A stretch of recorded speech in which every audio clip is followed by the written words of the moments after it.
Թուրքիայի նախագահ Ռեջեփ Թայիփ Էրդողանը այսօր արձագանքել է Ռուսաստանի արտգործնախարար Սերգեյ Լավրովի այն հայտարարությանը, որ Թուրքիայի ղեկավարությունը Լեռնային Ղարաբաղում ստեղծված իրավիճակի վերաբերյալ կողմնապահ հայտարարություններ է անում։ Եթե Հայաստանի եւ Ադրբեջանի միջև երրորդ կողմ եք փնտրում, կարծում եմ ամենակարևոր կողմը Ռուսաստանն է։ Վերջինը երրորդ կողմ էր նաեւ Վրաստանում եւ Ուկրաինայում, հիմա էլ Սիրիայում։ Պետք է տեսնել այս հանգամանքը։ Նախագահական նստավայրում երկրի տարբեր նահանգներից եկած գյուղապետերի հետ հանդիպման ժամանակ հայտարարել է Էրդողանը։ Անդրադառնալով 3 կեսօրին հայկական եւ ադրբեջանական կողմերի միջև կրակի դադարեցման շուրջ ձեռք բերված պայմանավորվածությանը, Թուրքիայի նախագահը ասել է. «Հույս ունեմ, որ զենքերի լռեցմանն ուղղված Ադրբեջանի ձեռնարկած քայլերին Հայաստանը եւս ընդառաջ կգնա։ Հակառակ դեպքում ողջ մեղավորությունն ու հետևանքները Հայաստանն է կրելու»։ Թուրքիայի նախկին նախագահ Աբդուլլա Գյուլը այսօր եւս անդրադարձել է վերջին օրերին Ղարաբաղ-ադրբեջանական շփման գծում տեղի ունեցող զարգացումներին։ Թուրքական Միլիեթի հաղորդմամբ Գյուլը կրկնել է պաշտոնական Անկարայի դիրքորոշումը, ցավակցություն հայտնելով իր ձևակերպմամբ ադրբեջանցի եղբայրների մահվան առիթով, կոչ անելով պահպանել Ադրբեջանի տարածքային ամբողջականությունը։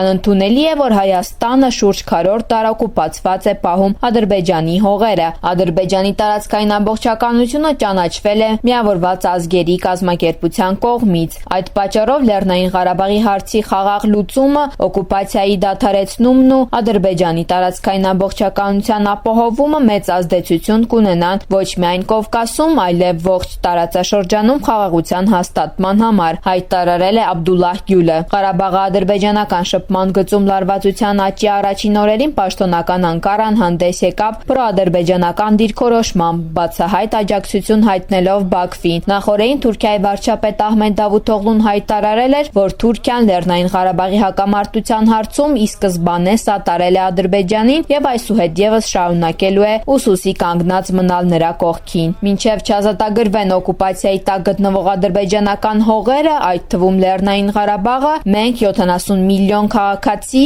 շարունակելու ենք կանգնած մնալ Ադրբեջանի կողքին, հայտարարել էր վարչապետ Դավութօղլուն։